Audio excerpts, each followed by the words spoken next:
Today we are making crab chilau. That is a spicy red sauce with crab meat, bell pepper, and onion and served over a linguine pasta. It's a staple in the Tampa Bay area. I'm Andrea with Joe & Sons Olive Oils, and thank you for joining me at the table. Let's go ahead and get started. First, I'd like to introduce my special guest that I have today. This is my mother, Marilyn. Hi. And this recipe that we're making is actually a modern twist on the original recipe that we both learned from my grandmother, her mother.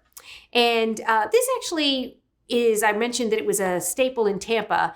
When the immigrants were coming over from Spain, Italy, and Cuba, they all combined their cuisines from back home. So before fusion cuisine was popular, they were already doing this. So it was either served over pasta for the Italians or maybe over rice because of the Cubans. So they all had their different version. We've learned it as crab chilau. It has also been called what? Jaiba enchilada. Or crab chilau. So several names out there are all based on this same recipe. But the ultimate taste is the same. So we're going to go ahead and get started. I'm going to help my mom here by turning this on. We're going to put it on like a medium heat. And here we go with our new and improved version. We're starting off with just a very little bit of our green chili olive oil that will impart the most magnificent taste to this dish as you could ever imagine. Then we're going to add the bell pepper. Then we're going to go on to chopped onion. And then some minced garlic.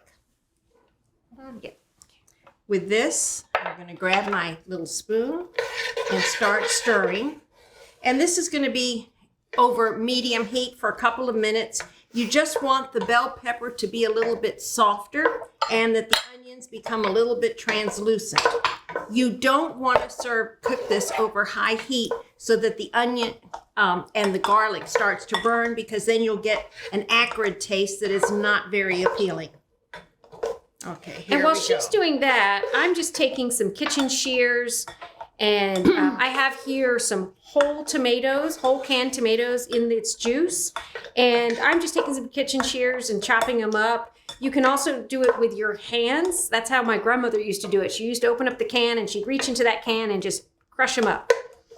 And I'm just doing a little bit cleaner my version. Grandmother used to grow her own tomatoes and then crush them with her hands.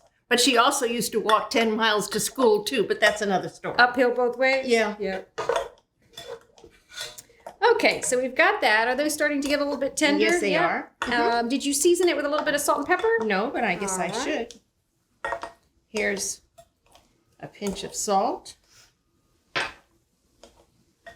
Oh, it's starting to smell so good. And here's a pinch of pepper. Let me give it a couple of more stirs. And then we're going to add the tomatoes. Yep. Okay, I'll step aside while you do that. Okay, I'm going to turn the heat up I'll take that, turn the heat up just a hair. And we're just going to go ahead and put that in there. There we go. All right, so we've got that. So pretty easy. You've just got your base, what we call a sofrito, of bell pepper, onion, and garlic. We've got our crushed tomatoes. And if you see any other pieces, like I see a couple of pieces in there that are still a little bit too big, that's why you've got your kitchen shears. You can just take them in there and give it a little chop. Get all those pieces. But we like to have some nice kind of chunky pieces of the bell pepper, the onion, and even the tomatoes. Now I've got here a couple of bay leaves. We're going to go ahead and throw that in. And the secret ingredient that we put in ours is an espresso balsamic. So we chose this, or we do this. It gives it a little bit of sweetness. Oddly enough, even though it's a balsamic vinegar, which is an acid, it actually balances out the acidity of the tomatoes. So it's really wonderful, and it's also kind of paying tribute back to the old roots of Tampa and the Cubans. Oh, that's quite enough. Yeah, there you go. The Cuban coffee here that's popular in Tampa. So give that a stir. We're going to just let that cook for a little while, and then we're going to go ahead and move on and add our crab.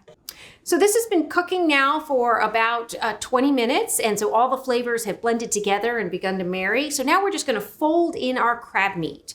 So we've just got a pound of fresh crab meat here. You want to go ahead and fold that in for me? Sure. There you go. Oh, you left one little morsel. Oh, it's too much don't to leave that. Yes. No, too good to waste. There we Okay.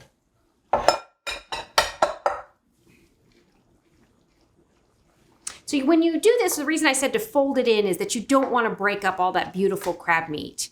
So you want to keep it all kind of little lumpy. Little chunks together.